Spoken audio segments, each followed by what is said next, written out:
विश्वामित्र जी राम जी को लेकर के आगे बढ़े। मारीच और सुबाहु नाम के ये कुछ राक्षस और आए। भगवान ने उनके साथ भी युद्ध किया, लक्ष्मण जी ने भी कुछ राक्षस मारे। लेकिन मारीच के विषय में एक बात बड़ी प्रसिद्ध यहां बताई गई, क्या? बिन फर बान राम तेहि मारा, सत जोजन गा सागर पारा। ठाकुर जी ने जैसे ही मारीच को देखा, भगवान बोले कि भाई ये मारीच आगे की लीला में काम आने वाला है, इसको अभी मारना नहीं चाहिए। और ठाकुर जी ने बाण तो निकाला, लेकिन बाण निकाल करके उसके आगे का जो भाग है जिससे मृत्यु होती है उसको निकाल दिया, केवल सादा बाण मारा। लेकिन वो भी ऐरा गहरा नहीं मारा, ऐसा मारा कि मारा 100 योजन सागर पार जाकर के मारीच गिरा। कहां गिरा? लंका में आके ही गिरा। अयोध्या से थोड़ी दूर पर विश्वामित्र जी लेकर के गए हैं राम जी को, वहां से मारा और मारीच यहां आकर के गिरा लंका में। तभी उसकी मैत्री हुई रावण के साथ। और फिर बाद में यही मारीच तक्त्वा सुदुस्त्वज सुरेप्सितराज्य लक्ष्मीम धर्मिष्ठ आर्य वचसा यदगादरण्यम माया मृगम दयितयेप्स तमन्वधावत। यही माया का मृग बनकर के आया आगे की लीला में। अच्छा, एक बात बहुत सुंदर, भगवान जानते थे कि ये माया मृग है, ये वास्तविक मृग नहीं है, ये वास्तविक हिरण नहीं है, ये माया का है। लेकिन प्रभु श्री राम फिर भी उसके पीछे भागे उसको पकड़ने के लिए। ये बालकों जैसी हरकत क्यों की राम जी ने? यहां पर बहुत ध्यान से सुनिएगा सब लोग। ठाकुर जी, हम थोड़ी आगे ले गए कथा, जब वनवास में सोने का मृग सामने आया, राम जी पहचान गए थे कि ये माया मृग है। लेकिन सीता जी कहती है मुझको तो यही मृग चाहिए, और राम जी उसके पीछे ऐसे भागते हैं जैसे राम जी को पता ना हो कि वो माया का मृग है। क्यों भागे? राम जी नहीं भागते, कभी सीता हरण होता नहीं, कभी राम रावण युद्ध होता नहीं। बहुत सुंदर बात। जब वनवास के लिए राम जी जा रहे थे तो सबको प्रणाम कर रहे थे। दशरथ जी तो अचेत अवस्था में हैं, प्रणाम करके आए। कैकेयी मैया को प्रणाम किया, कौशल्या मैया को प्रणाम किया, सुमित्रा जी को प्रणाम किया, संपूर्ण नगर को प्रणाम किया। और अंत में राम, लक्ष्मण और श्री सीता जी गुरु वशिष्ठ को प्रणाम करने गए।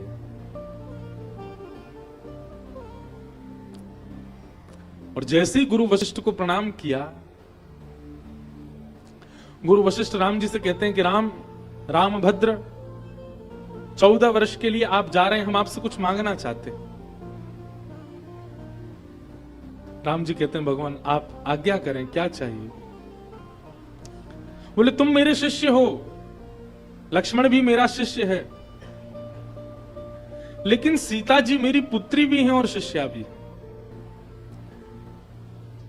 गुरु का संबंध पिता रूप में होता है। विवाह करके जब सीता जी को लेकर के आए तो जनक जी ने दशरथ जी से जो चर्चा की पता नहीं, पर मुझसे भी चर्चा की थी कि हमारी पुत्री बहुत प्रिय है, हमारी पुत्री बहुत सुकोमला है, इनका ध्यान रखिएगा। तुम्हारे जाने का बहुत कष्ट है, लेकिन सीता जी को जब मैं इस भेष में देख रहा हूं तो मैं देख ही नहीं पा रहा हूं। रामभद्र, मुझे वचन दो। राम जी बोले आज्ञा करें गुरुजी। बोले 14 वर्ष तक अगर सीता जी आपसे कुछ भी कहें, आप उस पर दूसरा विचार नहीं करोगे। ये अगर कह दें तो ऐसा, तो मतलब वैसा। पुनि विचार का योग कभी बनना नहीं चाहिए। मैं दृष्टि में नहीं रहूंगा 14 वर्ष तक, पर तुम मुझे वचन देकर के जाओगे। ये मेरी पुत्री है, मेरी शिष्या है, मेरी बहू है, 3 संबंध है मेरे। आप पुनि विचार नहीं करोगे। सीता जी अगर कुछ कह दें, आपको उसका पालन करना है। राम भद्र के नेत्र सजल हो गए, गुरु चरणों में प्रणाम किया। और आज जब यही मारीच माया मृग बनकर के आया और सीता जी कहती मुझे ये चाहिए, तो राम जी को तो प्रथम दृष्टि में ही दिख गया है कि ये माया का मृग है। पर तभी गुरु वचन याद आते हैं कि गुरु जी ने कहा था कि सीता जी की बात पर कभी दोबारा विचार मत करना, कह दें ये तो ये, कह दें ऐसा तो ऐसा, कह दें यहां बैठना है तो वहां बैठना है, कह दें वहां जाना है तो जाना है। इसलिए राम जी उस माया मृग के पीछे गए, गुरु आज्ञा मान करके, गुरु चिंतन करके। रामचरित्र अद्भुत है। तो भगवान ने मारीच को मारा नहीं। ठाकुर जी जानते हैं कि आगे लीला में ये सहायक बनेगा, इसलिए उसको केवल बिना बाण के आगे के जो नुकीली वस्तु होती है उसको हटा करके केवल उसको बाण मारा, और इतनी तेज मारा कि महाराज समुद्र पार जाकर के लंका में गिरा मारीच। पावक सरसु बाहु पुनि मारा, अनुज निशाचर कटकु सधारा। भगवान ने अग्नियास्त्र चलाया, उसमें से अग्नि प्रकट हो गई, उससे सुबाहु को मार दिया, अनेक राक्षस मारे, लक्ष्मण जी ने भी कई मार दिए। कुछ दिन ब्राह्मण और वेदज्ञों के बीच में राम जी रहे, और राम जी धनुष बाण अपने कंधे पर डाल करके विश्वामित्र जी से कहते हैं आप यज्ञ कीजिए, बिल्कुल निश्चिंत होकर के गुरु जी यज्ञ कीजिए, मैं और लक्ष्मण खड़े हैं, कोई बाल बांका भी नहीं कर पाएगा, आपका यज्ञ पूर्ण होगा। ब्राह्मणों से वेद सुनते हैं, पुराण सुनते हैं, गुरुदेव की सुंदर रक्षा करते हैं। एक दिन राम जी बैठे थे, सब ब्राह्मण बैठे थे, और तभी गुरु विश्वामित्र कुछ प्रसंग सुना रहे थे। तभी एक व्यक्ति आया और एक पत्र ला करके विश्वामित्र जी के चरणों में रखता है। विश्वामित्र जी ने जैसे ही पत्र खोल करके देखा, सीता स्वयंवर का पत्र था।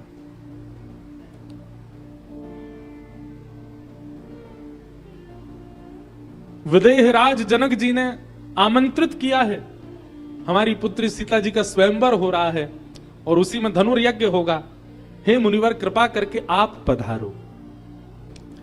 यहां सीता जी का स्वयंवर पत्र पढ़ते ही विश्वामित्र जी को राम जी दिखने लगे।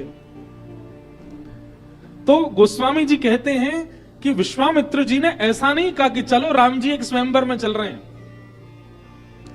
विश्वामित्र कहते हैं आप दोनों भाई हमारे यहां यज्ञ की रक्षा के लिए आए हैं, एक यज्ञ और चल रहा है, उसकी रक्षा करने के लिए हमें थोड़ी दूर जाना पड़ेगा, चलो रामभद्र। धनुष यज्ञ सुनि रघुकुल नाथा, धनुष यज्ञ सुनि रघुकुल नाथा, धनुष यज्ञ सुनि रघुकुल नाथा, धनुष यज्ञ सुनि रघुकुल नाथा। हर्ष चले मुनिवर के साथा, हर्ष चले मुनिवर के साथा, हर्ष चले मुनिवर के साथा, हर्ष चले मुनिवर के साथा। धनुष यज्ञ सुनि रघुकुल नाथा, धनुष यज्ञ सुनि रघुकुल नाथा। धनुर्यज्ञ की बात सुनकर के रामभद्र लक्ष्मण जी चल पड़े गुरुदेव के साथ। चलते चलते तभी मार्ग में एक आश्रम दिखाई दिया। कैसा आश्रम है?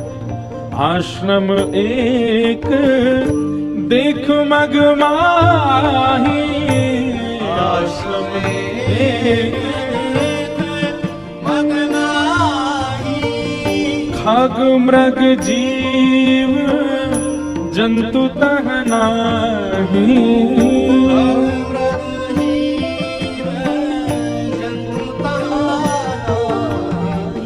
पूछा मुनि शिला प्रभु देखी,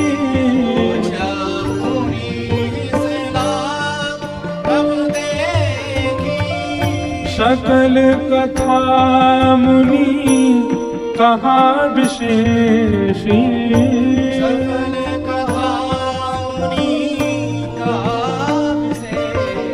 हे धनुष सुने रघुकुल नाथा, धनुष यज्ञ सुन रघुकुल नाथा।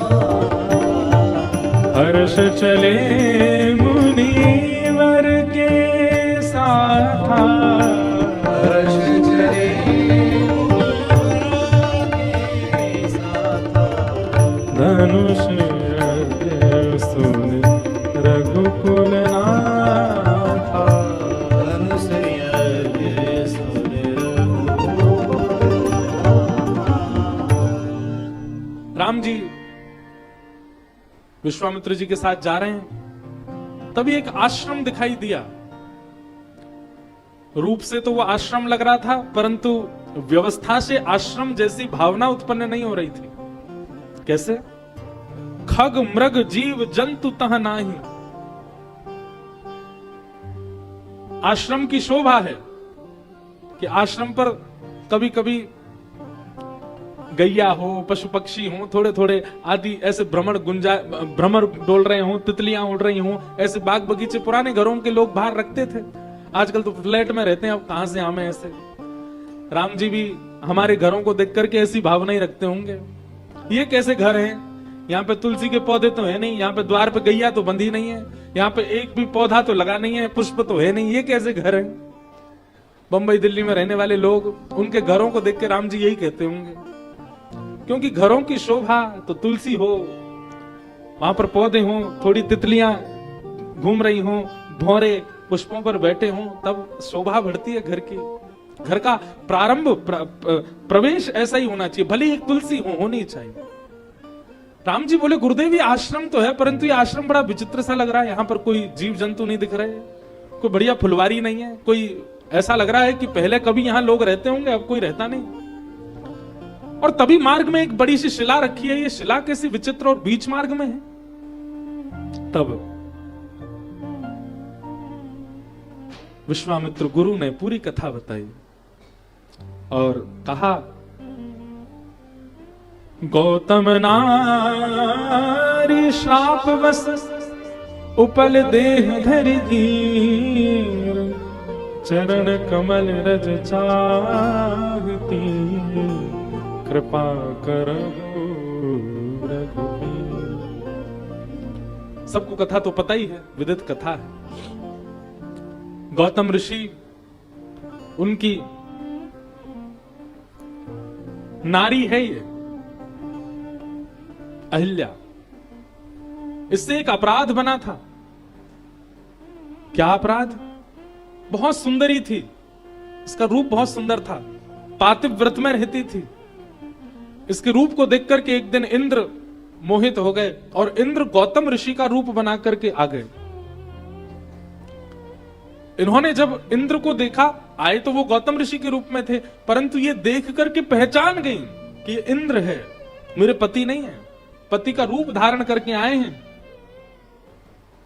उस समय इनको थोड़ा अभिमान हुआ कि मैं इतनी सुंदरी हूं, मेरा रूप इतना सुंदर है कि मेरे रूप पर देखो स्वयं इंद्र रूप बदल करके आया है मुझसे मिलने के लिए। और तभी वहां गौतम ऋषि का आगमन हो गया। गौतम ऋषि ने आकर के देखा कि इंद्र रूप बदल करके खड़ा है और गौतम नारी उनसे चर्चा कर रही हैं। अब ऋषि तो ऋषि हैं, वो देखते ही पहचान गए, बोले कि ये जानती थी, सबसे पहले तो इसका अपराध किए, मेरा रूप धारण करके आया, इसको तो दंड देंगे ही, परंतु ये तो जानती थी, ये जानती थी कि ये मैं नहीं हूं, ये इंद्र रूप धारण करके आया है, फिर भी उससे चर्चा कर रही है। इंद्र को तो श्रापित कर ही दिया, पत्नी को भी श्राप दे दिया। तुमने जानबूझ करके, जानते हुए भी कि ये मैं नहीं हूं, उससे संवाद किया, जाओ शिला का रूप धारण कर लो। तब से वो शिला रूप में ही हैं। राघव जी, अगर आपकी चरण रज प्राप्त हो जाए तो ये मुक्त हो जाएंगी अपने इस अपराध से। राम जी तो इतने संकोच में आ गए, गुरु जी आप कैसी बात कर रहे हैं, हम तो कुमार बालक हैं, हम कैसे अपनी चरण रज पधरा दें। और गौतम ऋषि तो बड़े श्रेष्ठ ऋषि हुए, उनकी पत्नी भी श्रेष्ठा रही होंगी, हम तो अभी कुमार बालक हैं, हम कैसे अपनी चरण रज पधरा दें।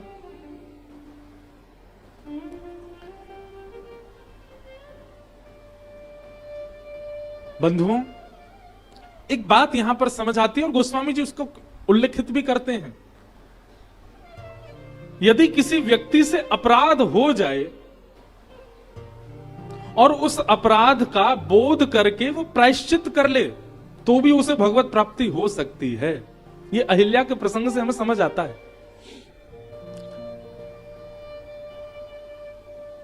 हम लोग अपराध करते हैं, ये एक बात है, पर अपराध को अस्वीकार कर देते हैं, ये बहुत बड़ी बात है।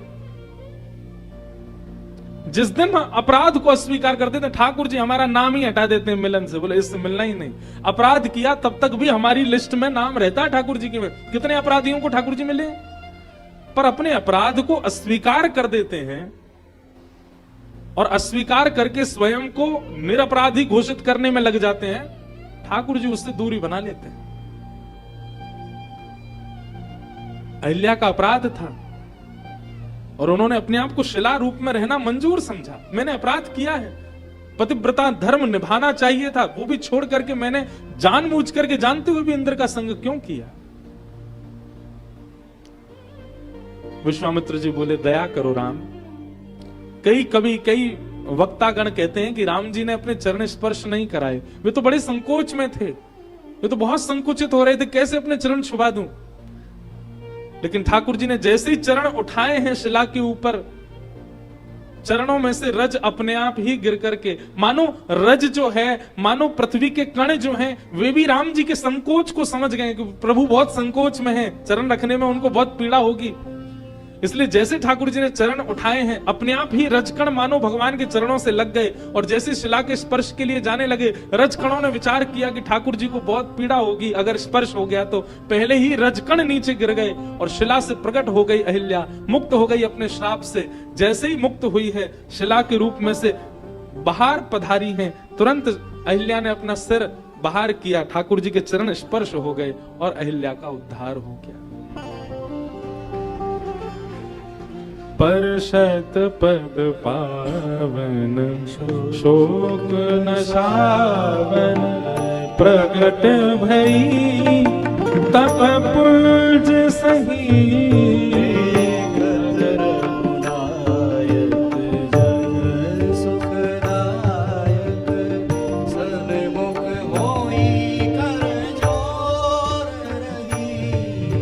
अति प्रेम अधीरा पुलक शरीरा, मुख नहीं आवई बचन कही।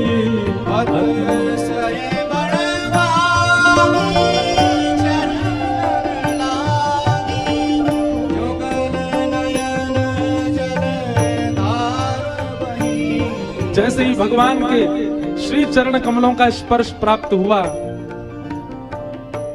अपने शाप में युक्त होकर के तप कर रही अहिल्या प्रकट हो गई। देखत रघुनायक जन सुखदायक, सन्मुख होय कर जोर रही। राम जी का मुखमंडल देख करके, राम जी के सुंदर विग्रह को देख करके हाथ जोड़ करके खड़ी हो गई। अति प्रेम अधीरा, प्रेम अधीर होने लगा, और प्रेम जब अधीर होता है तो क्या होता है, पुलक शरीरा, शरीर कंपायमान होने लग जाता है।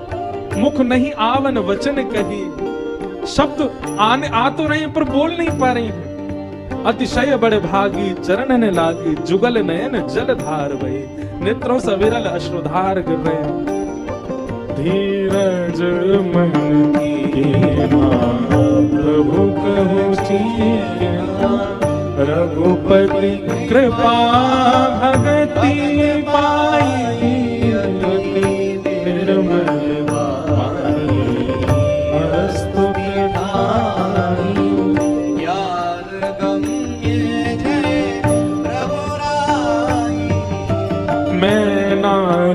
अपावन प्रभु जग पावन, रावण रिपुजन सुखदाई।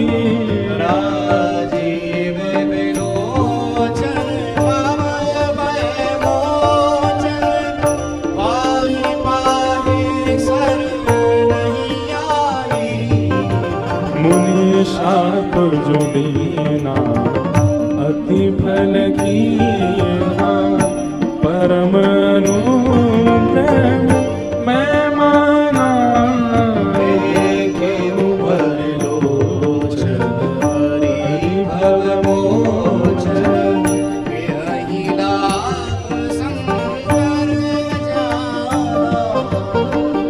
विनती प्रभु मोरी में मति भोरी, नाथ ना मागऊं बरआना।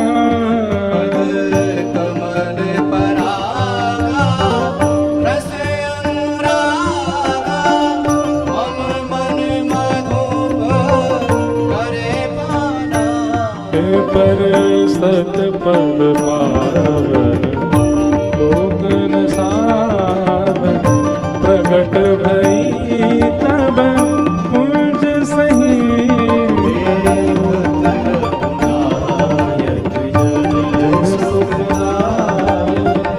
सन्मुख होई कर जोत रही। पर सत पद पावन, पर सत पद पावन, पर सत पद पावन।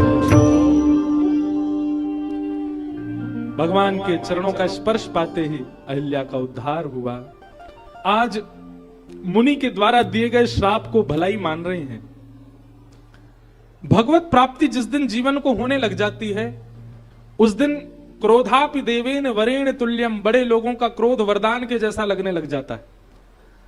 भगवत प्राप्ति जब तक नहीं होती तब तक मातु पितु वाणी दूषित ही लगती है। अब आप देखो प्रहलाद जी को, प्रहलाद जी के साथ उनके पिता ने क्या नहीं किया, लेकिन प्रहलाद ने कभी भी अपने पिता के प्रति दुर्भाव नहीं रखा। ये इस बात का प्रमाण है कि भगवत प्राप्ति चित्त में हो रही होगी तो पिता माता या बड़े लोग किसी भी स्थिति में चले जाएं, आप उनके प्रति दुर्भाव और दुर्विचार ला ही नहीं सकते। और कहीं ना कहीं आप घूम रहे हो चारों धामों में, घूम रहे हो कथाओं में, लेकिन माता पिता गुरु की वाणी कहीं ना कहीं आपको कसेली लगती है, कहीं ना कहीं उनके वचन आपको कटु लगते हैं। उनके प्रति आपका ये भाव आता है कि ऐसा क्यों बोलते हैं, ये गलत है, हम इनसे श्रेष्ठ हैं। घूमते रहो धामों में, कुछ नहीं होने वाला, ठाकुर जी कृपा नहीं करेंगे। क्योंकि ठाकुर जी जब कृपा करते हैं तब बड़े लोगों का क्रोध वरदान के जैसा दिखने लग जाता है। आज अहिल्या को वही अनुभव हो रहा है कि बहुत बड़ी कृपा की मुनि ने, जो मुझे यह श्राप दिया, जिसकी कृपा से आप मुझे आज प्राप्त हुए हैं। अस प्रभु दीन बंधु हरि, कारण रहित दयाल, तुलसीदास सठते ही भुज, छाड़ी कपट जंजाल। गोस्वामी जी कह रहे हैं ठाकुर जी कौन है? बोले दीन बंधु हैं, सब पर दया करते हैं। हे तुलसीदास कपट छोड़ दो, कपट छोड़ करके हरि का भजन करने लग जाओ, ठाकुर जी तुम्हें भी स्वीकार करेंगे। इस प्रकार भगवान ने अहिल्या के ऊपर कृपा की। राम जी लक्ष्मण के साथ आगे को जैसे ही बढ़े, विश्वामित्र गुरु जी लेकर के आगे बढ़ते जा रहे हैं, तभी एक सुंदर नदी दिखाई दी। प्रभु श्री राम पूछने लगे, गुरुदेव ये कौन सी नदी है? भगवान बोले ये जग पावनी गंगा है। अच्छा, इन गंगा जी के प्रादुर्भाव का कारण क्या हुआ गुरुदेव? ये गंगा जी कैसे आई पृथ्वी पर? विश्वामित्र जी मंद मंद मुस्कान लगे, वाह, जिनके चरणों से निकली वही पूछ रहे हैं कैसे आई पृथ्वी पर। आप तो सब जानते हैं भगवान, लेकिन फिर भी आप पूछ रहे हैं तो मैं बता देता हूं। ठाकुर जी कैसी मधुर लीला कर रहे हैं, ऐसे बन जाते हैं जैसे अज्ञानी, कुछ जानते ही नहीं। और विश्वामित्र जी ठाकुर जी को ही कथा सुना रहे हैं कि कैसे प्रकट हुई गंगा जी। वामन अवतार की कथा सुनाई। वामन अवतार के बाद फिर असमंजस राजा, दिलीप राजा, भगीरथ राजा के तप की कथा सुनाई। 3 परिवारों ने तप किया, तब जाकर के पृथ्वी पर विष्णुपदी भगवान विष्णु के चरणों से निकलने वाली श्री गंगा मैया आई हैं। और आज प्रभु श्री राम गंगा जी में स्नान कर रहे हैं, वहीं संध्या वंदन कर रहे हैं। गंगा जी को भगवान ने चरणों का सुख प्रदान किया था, पर गंगा जी के मन में सदा ये एक क्षोभ रहता था कि श्री ठाकुर जी आपके मुखमंडल के स्पर्श का, आपके वक्ष के स्पर्श का, आपके सर्वांगीण अंग के स्पर्श का कभी सुख प्राप्त हो। आज प्रभु श्री राम ने वो सुख मां गंगा को प्रदान किया। बोलो गंगा मैया की जय। स्नान आदि करके, संध्या वंदन करके, तिलक आदि करके जैसे ही आगे बढ़े, एक सुंदर नगर दिखने लगा। पुरम्यता राम जब देखी, हर्षे अनुज समित, हर्षे अनुज समेत विशेष।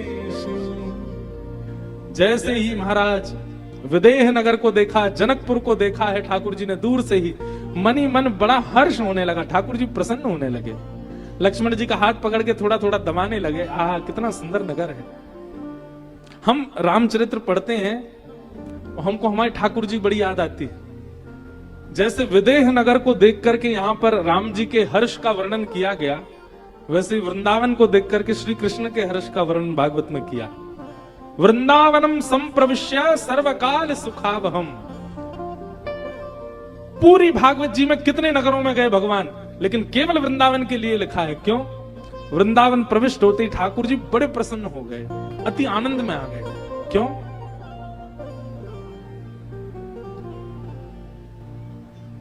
क्योंकि वृंदावन ब्रह्मा ने नहीं बनाया, वृंदावन हमारी किशोरी जी ने ही बनाया।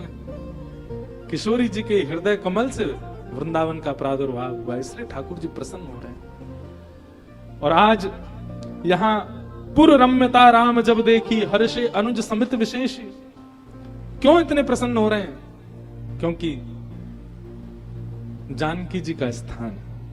आहा, गुंजत मंज मत रस भृंगा, कूजत कल बहु बरन बिहंगा, बरन बरन बिकसे बन जाता, त्रिविध समीर सदा सुख दाता। जो नगर हमें बहुत प्रिय होता है ना, एक चीज हमने अनुभव की है, उस नगर की छोटी छोटी वस्तुओं पर भी हमारा प्रकाश चला जाता है, हमारा ध्यान चला जाता है। लेकिन जिस नगर के प्रति हमारी अप्रियता आ जाती है, उस नगर में कोई कितना भी विशेष कोई काम क्यों ना कर दे, हमारा उस पर ध्यान जाता ही नहीं है, उसके प्रति हमारा भाव नहीं जाता। अब राम जी का तो पूरा पूरा ध्यान, एक एक चीज राम जी देखते हुए चल रहे हैं। कैसी सुंदरता है जनकपुर की। बनई न बरनत नगर निकाई, जहां जाई मन तहई लो भाई। आहा, नगर की सुंदरता का वर्णन करते नहीं बन रहा है, जहां जा रहे हैं वहीं मन लग रहा है राम जी का। सब कुछ नगर की सुंदरता का वर्णन किया गया। तभी आमों का एक अनुपम बाग देख करके वहां जाकर के विश्वामित्र गुरु जी के साथ दोनों भैया बैठ गए।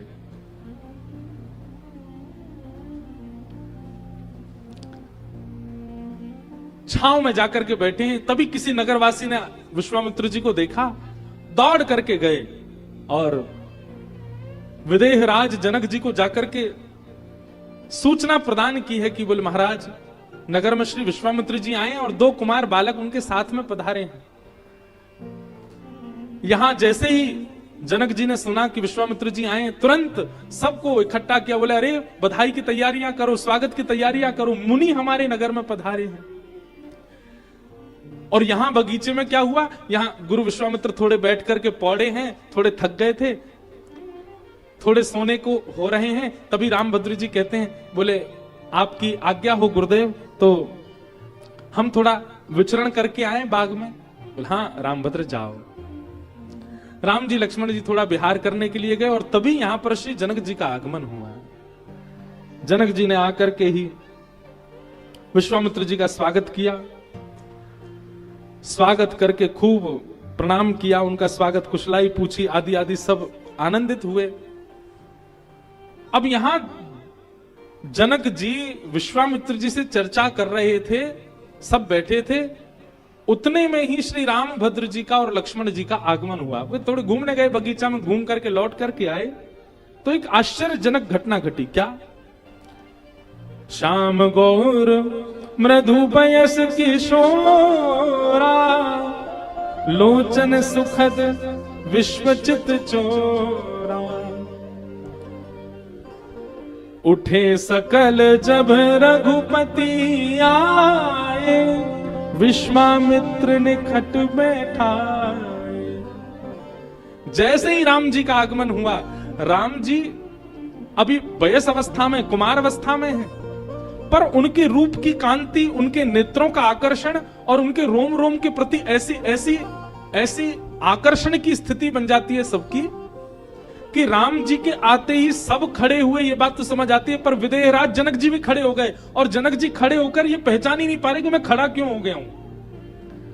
राम जी के रूप को देख करके अपने आप खड़े हो गए सब अपने स्थान पर, और सबके नेत्र, सबके मुख खुले रह गए, नेत्र खुले रह गए। मानो उस समय कोई कुछ बोल भी रहा हो तो किसी को सुनाई नहीं दिया, सारी इंद्रियां केवल राम जी का दर्शन कर रही हैं। जनक जी स्वयं से पूछ रहे हैं, ये तो छोटा बालक है, ये तो अभी कुमार बालक है, मैं इनको देख के खड़ा क्यों हो गया?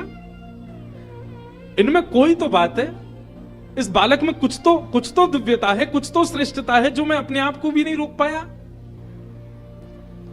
सब खड़े हो गए, पूरी सभा मानो राम जी ने अपनी ओर खींच ली। विश्वामित्र जी ने तुरंत इशारा किया और दोनों राम और लक्ष्मण को अपने पास बुला करके बैठाया। दोनों भाइयों को देख करके सब आनंदित हो गए। जनक जी ने पूछा, गुरुदेव ये दोनों बालक, इनका परिचय देते हुए कहा, बोले भैया ये दशरथ जी के दोनों लाला हैं, रामभद्र हैं और लक्ष्मण जी हैं। तो ऐसा वर्णन करते हैं कि यह सुनकर के विदेहराज जनक जी को मीठी ईर्ष्या होने लगी दशरथ जी से, और मानो विधाता को कोसते हुए एक बार को जनक जी कह रहे हैं, इतने सुंदर बालक, इतने सकुशल बालक, ऐसे योग्य बालक जिनके देखने मात्र से उनके गुण प्रकट हो जाते हैं। अरे दूसरों के बालक के तो गुण पूछने पड़ते हैं, पर राम जी का स्वरूप ऐसा है कि कुछ पूछे नहीं, केवल देखते रहो। ऐसा आकर्षण, ऐसे सुंदर बालक तो हमारे जनकपुर में होने चाहिए थे, हमारे घर में होने चाहिए थे। अरे विधाता आपने भी क्या किया है, दशरथ जी के यहाँ भेज दिया इनको। ये बालक तो हमारे यहाँ जन्म लेते तो आनंद ज्यादा होता। लेकिन तभी मानो जनक जी के भीतर से आवाज आने लगी, अब पुत्र तो नहीं बन पाए मेरे, लेकिन हे विधाता ऐसी करुणा करना, ऐसी कृपा करना, कोई तो संबंध इनसे बन जाए, ये किसी रूप में तो मेरे हों, ताकि इनको मैं अपना कह सकूं। अभी तो मन में भाव यही आ रहा है कि ये दशरथ जी के पुत्र हैं, पर ऐसा कोई योजना हे विधाता बनावे कि इस जन्म में मैं किसी रूप से तो इनको अपना बता सकूं। स्पष्ट ये भी नहीं कहा कि सीता जी के लिए इनका भाव आवे, पर किसी ना किसी संबंध से तो ये मेरे हों। हे विधाता ऐसी कोई योजना बनाना। ऐसा राम जी का रूप है, सब उनके रूप पर मोहित हो जाते हैं। सुंदर रूप देख करके सब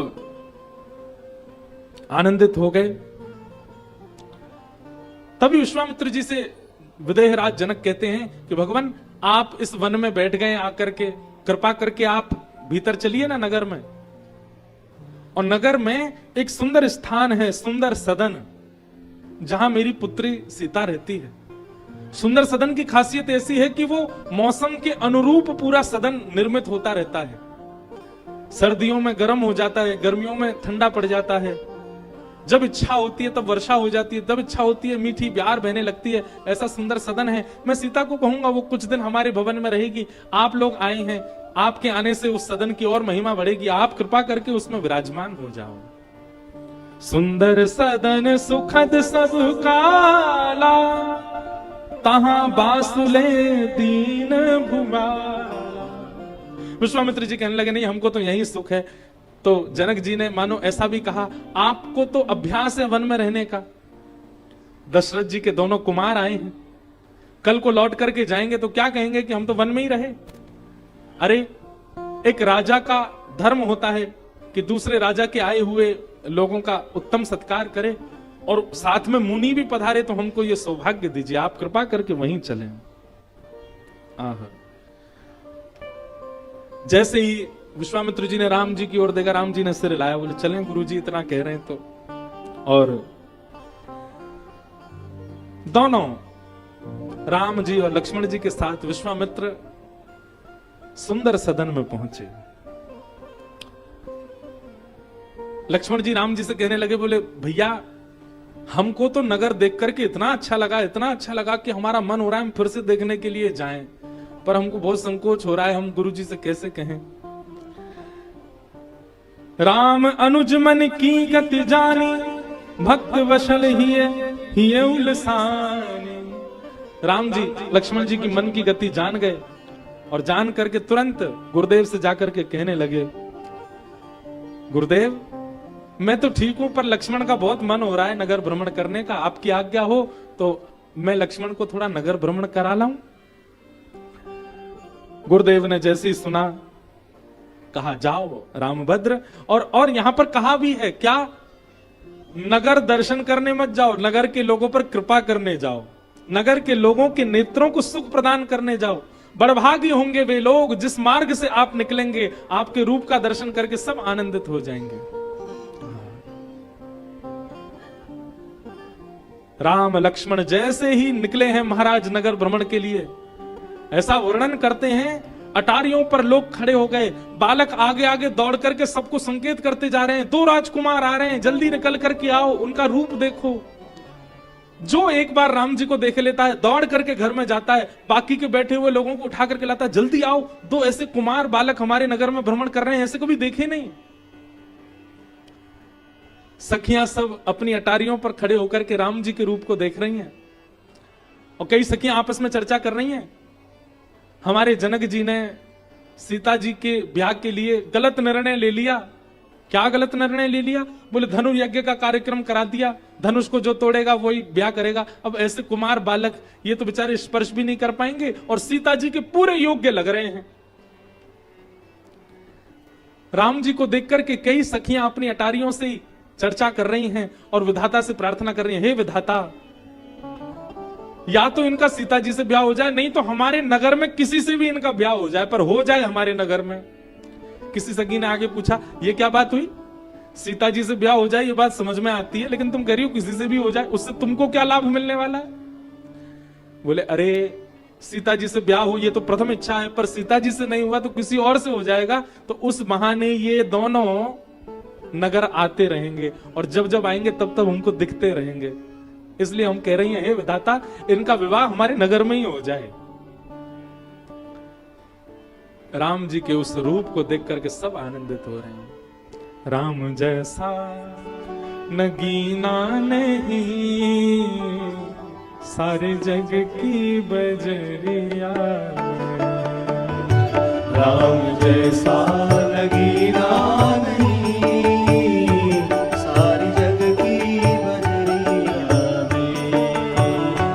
नीलमणि ही जड़ाऊंगी अपने मन की मुदरिया। नीलमणि ही जड़ाऊंगी अपने मन की मुदरिया में। हे राम का नाम प्यारा लगे, रसना पे बिठाऊंगी। राम का नाम प्यारा लगे, रसना पे बिठाऊंगी। हे राम का नाम प्यारा लगे, रसना पे बिठाऊंगी। राम का नाम प्यारा लगे, रसना पे बिठाऊंगी। मूरत को बसाऊंगी, मूरत को बसाऊंगी, तो अपने नैना पुतरिया में। मूरत को बसाऊंगी अपने नैन पुतरिया में। राम जैसा नगीना नहीं, सारे जग की बजरिया।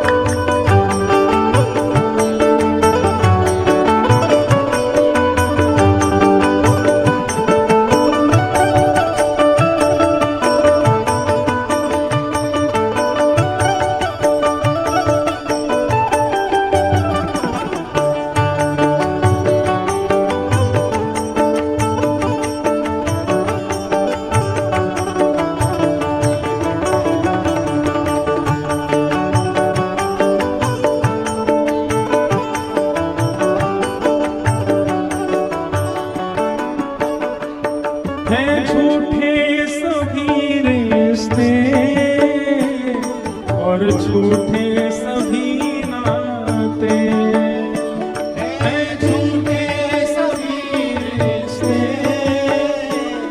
और झूठे सभी नाते, हैं झूठे सभी रिश्ते और झूठे सभी नाते, हैं झूठे सभी रिश्ते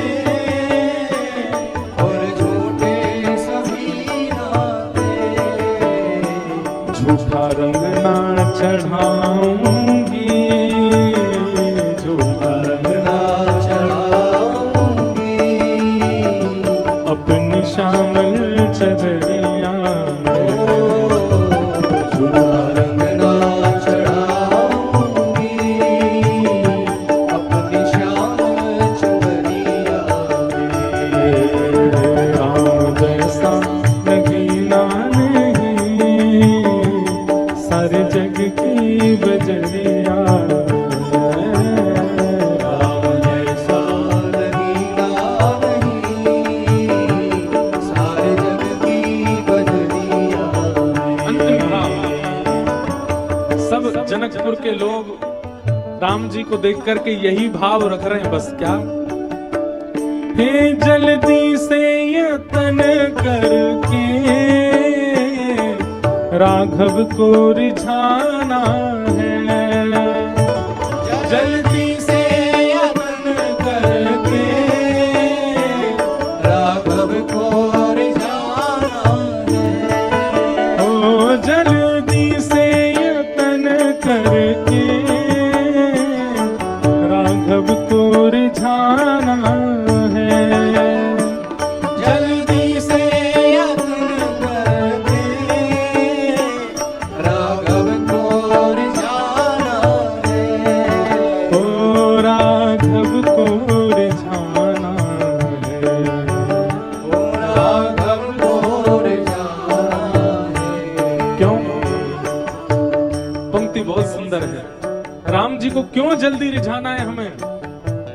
वो कुछ दिन ही तो रहना है, कुछ दिन ही तो रहना है, कुछ दिन ही तो रहना है, कुछ दिन ही तो रहना है। कहाँ?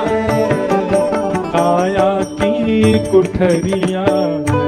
ओ, कुछ दिन ही तो रहना है, आया की कुठरिया में।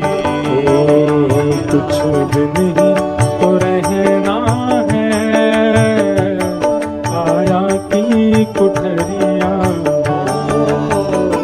कुछ दिन ही तो रहना है, आया की कुठरिया में।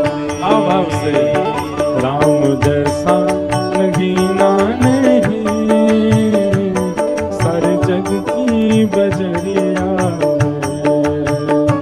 राम जैसा नगीना नहीं सारे जग की बजरिया में। ओ नीलमणि जड़ाऊंगी अपने मन की मुदरिया में। नीलमणि जलाऊंगी अपने मन की मुदरिया में। इस प्रकार संपूर्ण जनक नगरी को अपने रूप से आनंदित करके प्रभु श्री राम लक्ष्मण मानो कृपा करके आए पूरी जनकपुरी पर। रात्रि में आए, आकर के संध्या वंदन करके चरण दबाए गुरुदेव के। दोनों राम लक्ष्मण भैया चरण दबा रहे हैं और गुरुदेव अति प्रसन्न हैं, प्रसन्न होकर के आनंदित हो रहे हैं राम जी के और लक्ष्मण जी के इस प्रेम को देख करके।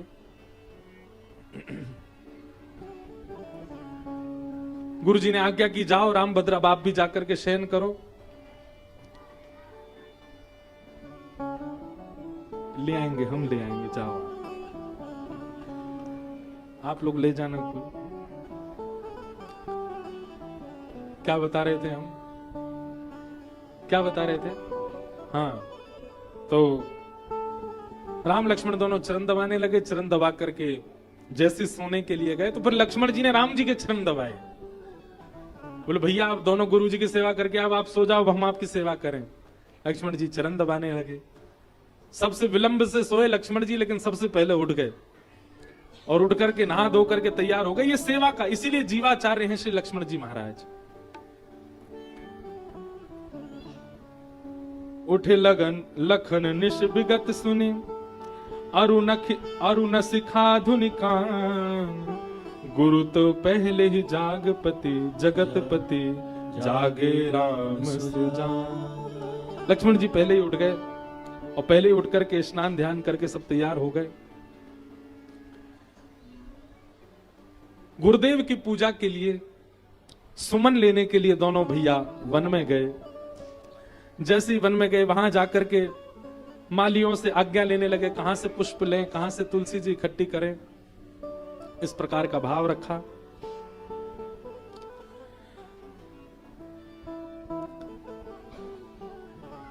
चहु दिश चेतये पूछ माली, चहु दिश चेतये पूछ माली, लगे लेन दल फूल मुदित मन, लगे लेन दल फूल मुदित मन। तेहि अवसर सीता तहाँ आई, तेहि अवसर सीता तहाँ आई, गिरिजा पूजन जननी पठाए, गिरिजा पूजन जननी पठाई। प्रभु श्री राम लक्ष्मण जी दोनों पुष्प एकत्रित कर रहे हैं। अच्छा एक बात बताएं, शरद पूर्णिमा का दिन था। वही दिवस है जिस दिन हमारे बाल कृष्ण प्रभु गोपियों के साथ, किशोरी जी के साथ रास विहार कर रहे हैं। मानो ठाकुर जी ने शरद पूर्णिमा को इसीलिए चुना कृष्ण अवतार में, क्योंकि इसी दिन प्रथम बार श्री रामभद्र जी का मिलन हुआ है किशोरी जी के साथ। शरद पूर्णिमा की मंगल दिवस के दिन ही राम जी मिले हैं सीता जी से। पुष्प आदि सब चयन कर रहे थे। उसी अवसर गौरी पूजा करने के लिए वहां पर सीता जी का आगमन हुआ। संग सखी सब सुभग शयानी, संग सखी सब सुभग शयानी, गावही गीत मनोहर वाणी, गावही गीत मनोहर यहाँ वाणी। राम लखन भैया दोनों पुष्प बटोर रहे हैं और यहां से श्री सीता जी आ रही हैं सब सखियों के साथ गिरिजा पूजन करने के लिए। तभी उनमें से एक सखी आगे निकल करके देखने के लिए गई है, बगीचे में कहीं बैठना हो, कुछ करना हो, क्या आगे व्यवस्था देखने के लिए गई। आहा, जैसे ही वो आगे निकल करके गई है और आगे जाकर के जैसे ही उसने दोनों भाइयों को देखा, देख करके प्रेम विह्वल हो गई, प्रेम मगन हो गई हैं वो सखी। आहा,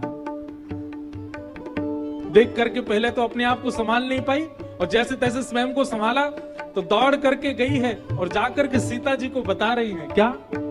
देखन बाग कुंवर दो आए, देखन बाग कुंवर दो आए, बाय बय किशोर सब भांति सुहाए, भय किशोर सब भांति सुहाए।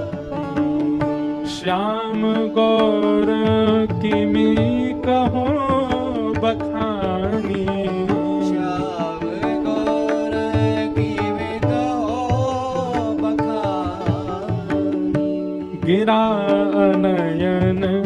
नयन बिनु मारे।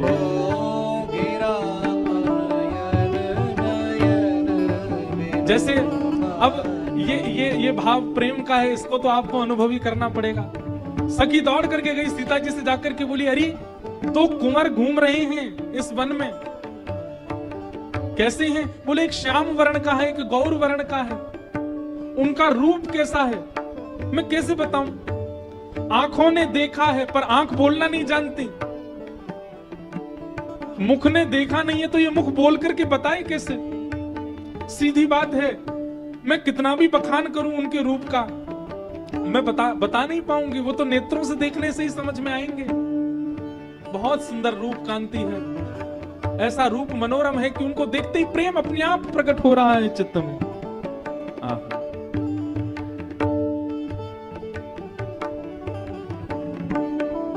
सीता जी सुनकर के मन ही मन आनंदित तो हो रही हैं। तभी राम जी वहां पर बैठ करके वन में पुष्प आदियों का चयन कर रहे हैं।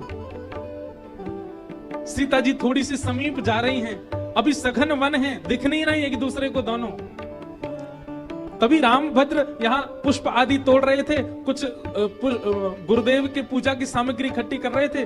तभी कंकन किंकिनी नूपुर धुनी सुन, कंकन किंकिनी नूपुर धुनी सुन, कहत लखन सन राम हृदय गुण, कहत लखन सन राम हृदय गुण। किंकिनियों की आवाज सुनकर के, सुंदर पायल की झनकार सुनकर के राम जी लक्ष्मण से कहते हैं, लक्ष्मण ईश्वर सुनाई दिया?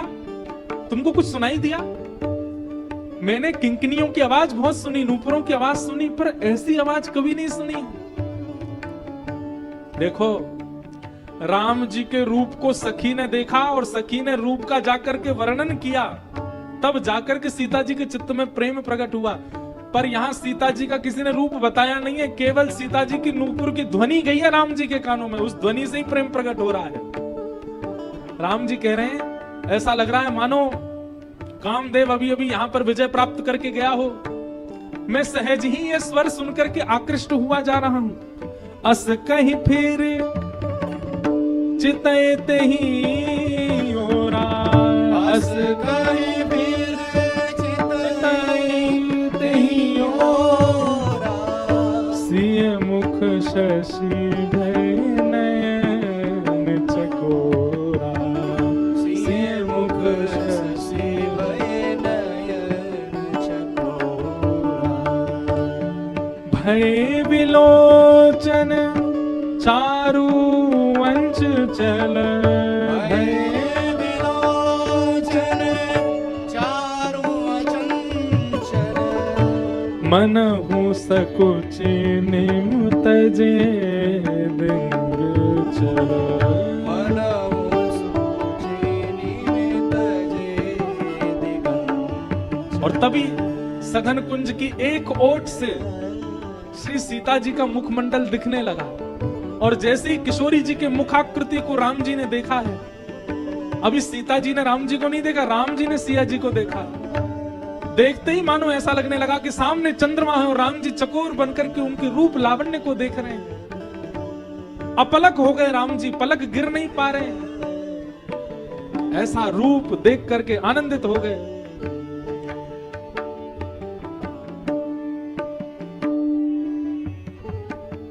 राम जी थोड़ी देर तो देख रहे हैं, लक्ष्मण जी ने राम जी को पकड़े, कहा भैया क्या हुआ? थोड़ी देर तो राम जी होश में ही नहीं आ पाए, सीता जी के रूप को देखने लगे। राम जी बोले, लक्ष्मण ये कौन है? ये सामने जो घूम रही है ये कौन है? इनका थोड़ा पता तो लगाओ, परिचय तो करो, ये कौन है? लक्ष्मण जी ने बताया, बोले निश्चित ही विदेहराज जनक जी की पुत्री सीता जी हैं, शायद यहां देवी पूजा करने के लिए आई हैं, वही हैं। सीता जी के रूप को देख करके हमारे राम भद्र जी कितनी सुंदर बात कह रहे हैं। कैसे सीधे, कैसे सरल, कैसे सहज हैं राम जी। लक्ष्मण जी से क्या कह रहे हैं, जबकि लक्ष्मण जी छोटे भैया हैं। बड़े भैया को कई बार अपने मन की बात कहने में थोड़ा संकोच होता है, पर राम जी को संकोच नहीं हो रहा। लक्ष्मण जी से क्या कह रहे हैं, लक्ष्मण मेरी एक बात सुनो। क्या? रघुवंश न कर सहज स्वभाव, रघुवंशी न कर सहज स्वभाव, मनुकु पंथ पग धरय न काऊ, मनुकु पंथ पग धरय न काऊ, मोहि अतिशय प्रतीत मन केरी, मोहि अतिशय प्रतीत मन केरी, जेहि सपने हूँ पर नारी न हेरी, यही सपने हो पर नार न हेरी। राम जी कह रहे हैं लक्ष्मण मैं एक बात कहूं तुमसे। बोले बताओ भैया क्या बात है। मैंने सपने में भी कभी परिस्त्री का दर्शन नहीं किया। ये रघुवंशियों का स्वरूप है, हम कभी परदारा पर स्त्री की ओर दृष्टि नहीं डालते। पर लक्ष्मण पता नहीं इनका रूप देख करके मैं क्यों इनकी तरफ खिंचा चला जा रहा हूं। अब बताओ, ये बात बड़े भैया को छोटे भैया से कहनी चाहिए, पर राम जी इतने भोले हैं, अपने मन की सारी बात बता रहे। मैं इनके रूप को देख करके थक नहीं रहा हूं, पर स्त्री का कभी स्वप्न में भी दर्शन नहीं किया है, पर इनमें कोई तो बात है लक्ष्मण। पता नहीं क्यों मैं इनकी ओर खिंचा चला जा रहा हूं लक्ष्मण। लता ओट तब सखीन लखाए, लता ओट तब सखीन लखाए, श्यामल गौर किशोर सुहाए, श्यामल गौर किशोर सुहाए, देखी रूप लोचन ललचाने, देख रूप लोचन ललचाने, हर्षे जनु निज निधि पहचाने, हर्षे जनु निज निधि पहचाने। लताओं से जब अब सीता जी ने देखा है, किशोरी जी देख करके श्याम गौर वर्ण के दोनों भैया श्याम रूप के राम जी को देख करके प्रेम विवश हो गए। जब सिय सखिन प्रेम बस जाने, जब सिय सखिन प्रेम बस जानी, कही न सकहि कछु मन सकुचाने, कही ना सकहि कछु मन सकुचानी। सीता जी भी मुस्का गई हैं, राम जी भी उनके रूप को देख रहे हैं। आहा, और अब जो हुआ उसने तो हमारे मन को भी छीन लिया। क्या? तभी ठाकुर जी को एक मोर पिच्छ दिखाई दिया, और प्रभु श्री राम पता नहीं क्यों सहज ही चलते गए और मोर पिच्छ के उस भाग को उठा करके अपनी बेणी में ठाकुर जी ने धारण किया है।